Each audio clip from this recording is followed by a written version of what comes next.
আমাদের সঙ্গে এই মুহূর্তে টেলিফোন লাইনে রয়েছেন তৃণমূল কংগ্রেসের প্রার্থী অতীন ঘোষ। অতীন দা, তৃণমূল কংগ্রেস আবারও আপনাকে প্রার্থী হিসেবে বিবেচনা করেছে, নাম ঘোষণা হয়েছে। কিভাবে দেখছেন, কিরকম ভাবে কোন কোন বিষয় তুলে ধরবেন ভোটের প্রচারে? প্রথম কথা হচ্ছে যে গত 5 বছর ধরে একদম নিরলস কর্মী হিসেবে বিধানসভা কেন্দ্রে মানুষের জন্য কাজ করেছি। 5টা জনসংযোগ অফিসের মধ্যে দিয়ে মানুষের সাথে যোগাযোগ রেখেছি এবং এলাকার সামগ্রিক উন্নয়নে পৌরসভা, রাজ্য সরকার, বিভিন্ন দপ্তর থেকে অর্থ আদায় করে এনে উন্নয়নের কাজ করেছি।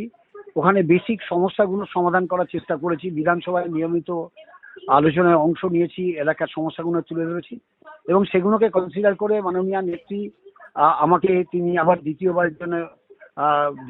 নমিনেশন দিয়ে উপযুক্ত মনে করেছেন। সেই কারণে তার প্রতি আমার কৃতজ্ঞতা।